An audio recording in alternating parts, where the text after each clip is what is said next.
नमः संस्कृताय संस्कृत ज्ञान चैनल में आप सभी का हार्दिक स्वागत है। मैं राधा चतुर्वेदी आज आपको रुचिरा पुस्तक भाग 3 के 10वां पाठ नीति नवनीतम, जिसका कि नाम क्या है, नीति नवनीतम, यानी नीति की कुछ उद्देश्यपूर्ण बातें, ठीक है, उसका अध्ययन कराने जा रही हूँ। किसी भी पाठ को पढ़ने से पहले उसके शब्दार्थों को जान लेना अत्यंत आवश्यक होता है। उसका क्या कारण होता है कि हम पाठ को अच्छी तरीके से समझते हैं। तो चलिए पहले इसके शब्दार्थ जान लेते हैं। पहला शब्द है अभिवादनशीलस्य, जिसका अर्थ है प्रणाम करने के स्वभाव वाले। वृद्धोपि सेविनः, आ और ऊ मिल रहे हैं, ऊ की मात्रा यहाँ पर लग रही है, तो बड़ों की सेवा करने वाले की। क्लेशम कष्ट, निष्कृति निस्तार, कुर्वतः करते हुए का, परितोषः संतोष। अगला है हमारा शब्द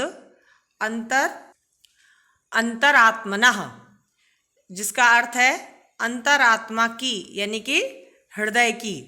देखिए यहाँ पे अंतरात्मा नहीं लिखा है, तो यहाँ पे आप त और बना लेना, अंतरात्मा, ठीक है, अंतरात्मा की यानी हृदय की। अगला है शब्द हमारा कुर्वीत, यानी करना चाहिए। निषेध यानी निषेध का मतलब रखना चाहिए। पूतम पवित्र।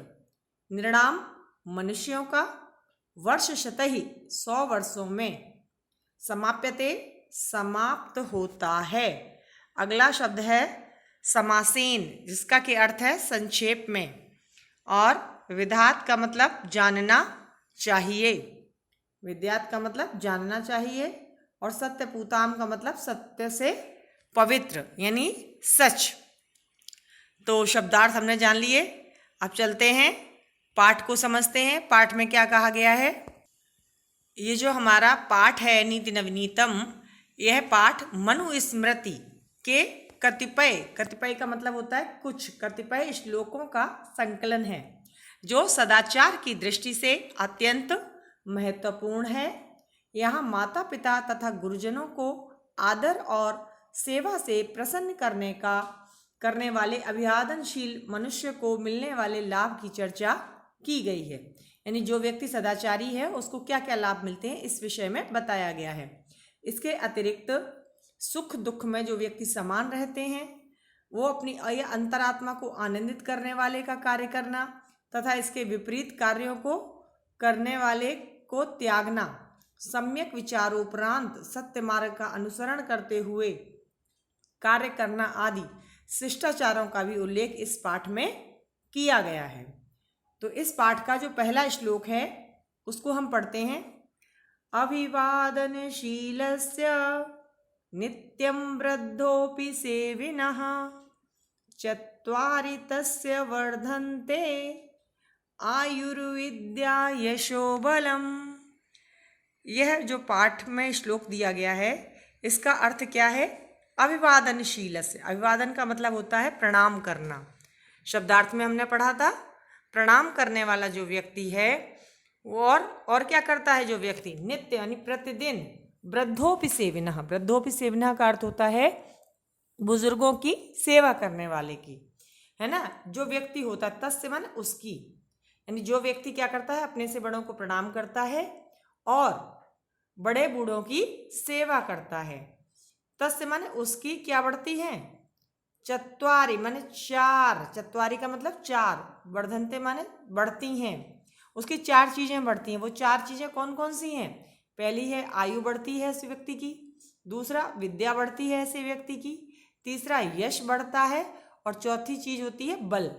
यानी उस व्यक्ति की आयु, विद्या, यश और बल, ये चारों ही चीजें व्यक्ति की बढ़ती हैं। किस व्यक्ति की, जो व्यक्ति अपने से बड़ों की सेवा करता है, उनको प्रतिदिन प्रणाम करता है। तो चलते हैं दूसरे श्लोक की तरफ। दूसरे श्लोक में क्या कहा गया है, वाचन करते हैं पहले इसका। यम माता पितरौ क्लेशम सहेते संभवे नृणाम न तस्य निष्कृतिः शक्यः कर्तुम वर्ष शतैरपि, है ना। तो इस श्लोक में कहा गया है यम, यम माने जो व्यक्ति, ये जो मनुष्य, यम, यम माने जो, ये जिसको, माता पितरौ यानी माता और पिता, माता और पिता क्या करते हैं, क्लेशम सहेते, कष्टों को सहते हैं।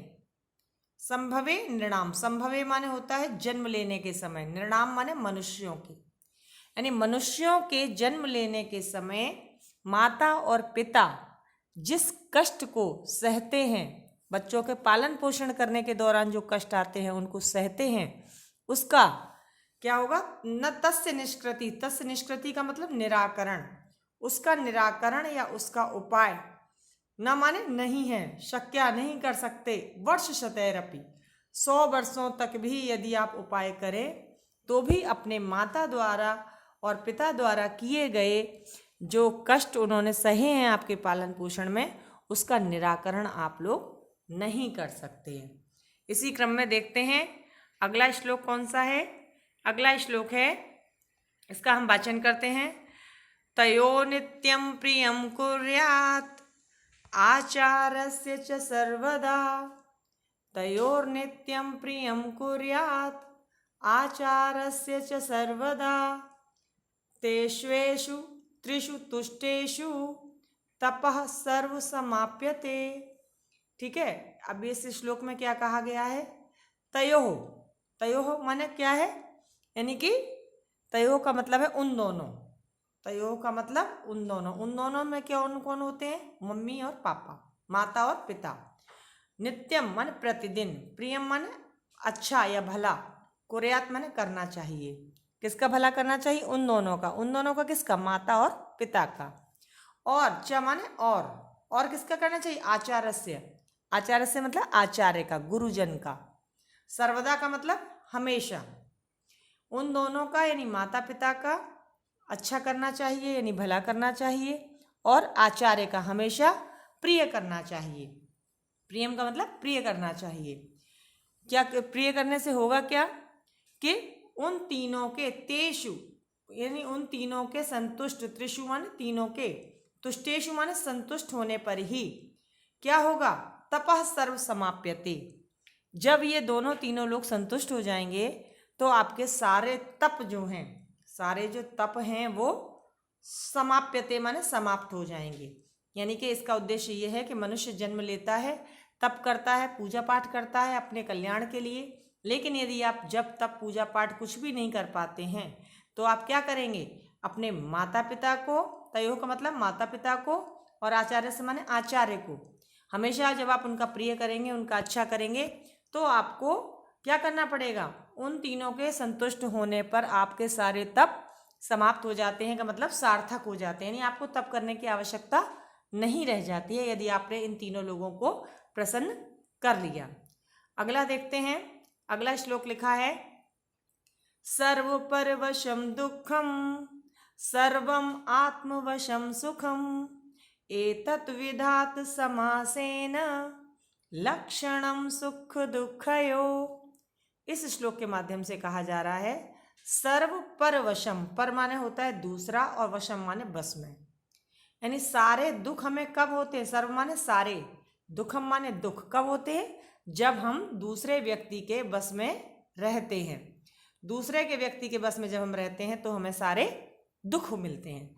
और सर्वम आत्मवशम, सर्वम आत्मवशम का मतलब अपने बस में, अपने बस में जब हम रहते हैं तो हमें सारे सुख मिलते हैं। एतद विधात, एतद माने इस तरीके से, विधात माने इस तरीके से, समासेन यानी समास रूप में, संक्षिप्त रूप में, लक्षणम सुख दुःखयो, और विधात माने जानना चाहिए। शब्दार्थों में हमने देखा था कि विधात शब्द का अर्थ था जानना चाहिए। तो हमें अगर हम सुख दुख का लक्षण जानना चाहते हैं संक्षेप में, तो क्या है वो, अपने बस में रहना सबसे बड़ा सुख है और दूसरे के बस में रहना सबसे बड़ा दुख है। यही हमें संक्षिप्त रूप में सुख और दुख के लक्षण जानने चाहिए। अगला श्लोक देखते हैं, अगला श्लोक क्या कहता है, यत् कर्मं कुर्वतो अस्य स्यात् परितोषो अंतरात्मनः तत्प्रयत्नेन कुर्वीत विपरीतं तु वर्जयेत्। इस श्लोक में कहा गया है, यत कर्म, यत माने जिस, कर्म माने कार्य को, कुर्वतो यानी जिस कार्य को करते हुए, क्या हो, परितोषो, परितोषो का मतलब संतुष्ट हो, क्या संतुष्ट हो, अंतरात्मना, आपकी अंतरात्मा, जिस काम को करने से आपकी अंतरात्मा संतुष्ट होती है उस काम को क्या करना चाहिए, कुर्वतो स्यात्, करना चाहिए, उस काम को करना चाहिए, जिस यत कर्मन, जिस कर्म को, कुर्वतो माने करते हुए, परितोषो माने संतुष्ट होती है, अंतरात्मना माने अंतरात्मा, मनुष्य की अंतरात्मा जिस कार्य को करते हुए संतुष्ट होती है, तत् माने उस कर्म को प्रयत्न पूर्वक, प्रयास पूर्वक, कुर्वीत माने करना चाहिए, यानी जो काम आपको अच्छा लगता है उस कार्य को आपको करना चाहिए, चाहे आपकी ड्राइंग हो, चाहे डांसिंग हो, चाहे सिंगिंग हो, कुछ भी हो, वह कार्य आपको करना चाहिए। और विपरीतम तु वर्जयेत, विपरीतम माने इसके उल्टे, यानी जिस कामों में आपका मन नहीं लगता, विपरीतम माने उल्टे, जिसके उल्टे जो भी कर्म हैं, यानी जो आपको प्रसन्नता नहीं देते, उन कामों को वर्जयेत माने छोड़ देना चाहिए, ऐसे कार्यों को आपको छोड़ देना चाहिए जिसमें आपको प्रसन्नता नहीं मिलती है। ठीक है, आशा है आपको ये वाला श्लोक समझ में आ गया होगा। अब इसका अंतिम श्लोक जो है नीति नवनीतम का, उसका वाचन करते हैं। दृष्टिपूतम न्यसेत पादम, वस्त्रपूतम जलम पिबेत, सत्यपूताम वदेत वाचम, मनःपूतम समाचरेत। बहुत बढ़िया श्लोक है। इसमें एक बात कही गई है कि दृष्टिपूतम, दृष्टि माने होती है आँख, दृष्टि माने नजर, आँखें। पूतम शब्द का अर्थ पढ़ा होगा, हमने पहले पाठों में भी पढ़ा है, पवित्र। पूतम का अर्थ क्या है, पवित्र। तो कह रहे दृष्टिपूतम, न्यसेत, न्यसेत का मतलब रखना चाहिए, न्यसेत शब्द का अर्थ होता है रखना चाहिए। ठीक है, तो न्यसेत शब्द का अर्थ हो गया रखना चाहिए, और दृष्टिपूतम का मतलब नेत्र को, दृष्टिपूतम यानी आँख से पवित्र करके, अच्छी तरीके से देखभाल करके क्या करना चाहिए, पादम माने पैर को, न्यसेत माने रखना चाहिए, यानी भली प्रकार से अपनी आँखों से देखकर पवित्र करके अपने पैरों को रखना चाहिए, यानी किसी गलत जगह तो नहीं जा रहे हैं, हम जहाँ जिस रास्ते पे चल रहे हैं वो रास्ता ठीक तो है, कहीं हमें बाद में परेशानी तो नहीं होगी, ये सब सोचना चाहिए। वस्त्रपूतम जलम पिबेत, वस्त्रपूतम का मतलब वस्त्र से, पूतम माने पवित्र करके, यानी वस्त्र से छान कर क्या करना चाहिए, जलम पिबेत, जल पीना चाहिए, वस्त्र से छान कर क्या करना चाहिए, जल पीना चाहिए।